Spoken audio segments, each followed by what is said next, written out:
Here we are, Brickyard Cove, beautiful Point Richmond, California. Boat's here tied up to the gas dock at Esom Rigging.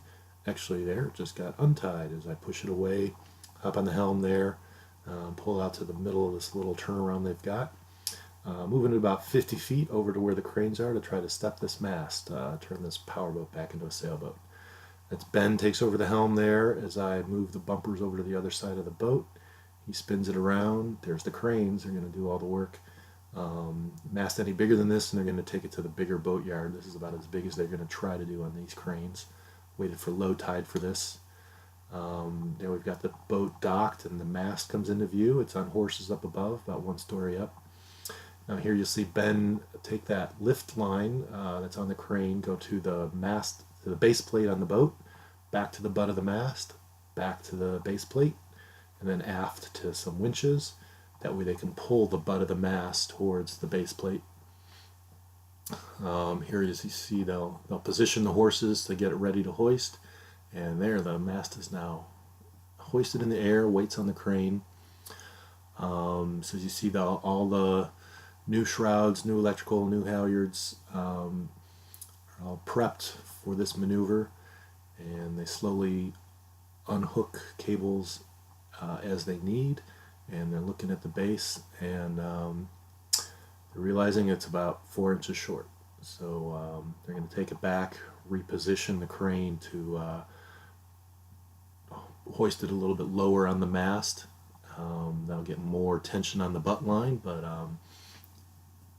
that line's strong enough and they're not worried. So here they're coming in for the second try, and this time it looks good.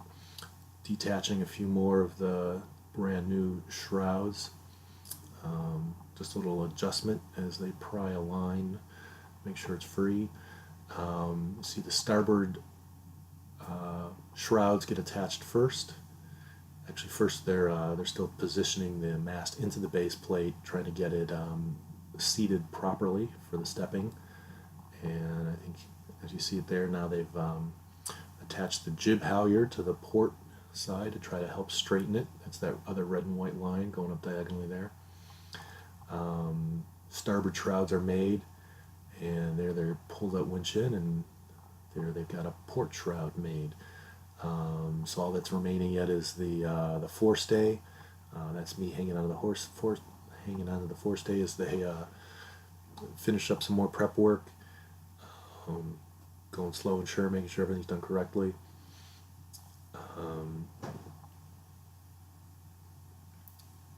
That's Leo up there. I gets the thing in place.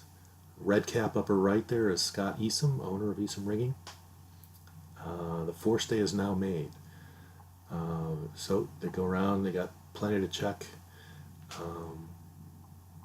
Getting just enough tension on the shrouds. You see the diagonals and the verticals there are just about medium tension to make the rig safe.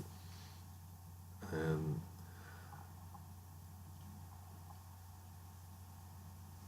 the next thing we have to do, there's a lot of electrical wires hanging out on the deck.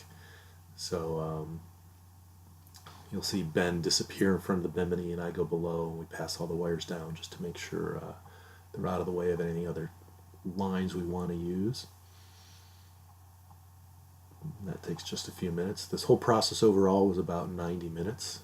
We got this going here at 2 frames a second.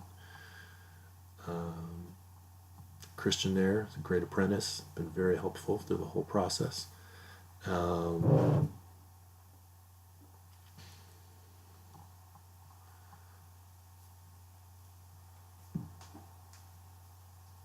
That's Bessie, Ben's dog, very helpful as well. I see we're done with the electrical, so last job now is to free that line from the crane. Now that all the shrouds are made, we can send people up the mast.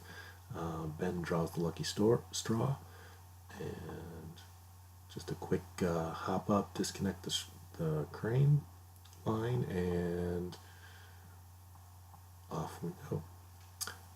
So now with that disconnected, we're free to move the boat back, and next thing it's going to get is a boom. Just a quick hop 50 feet away, and we're back in business.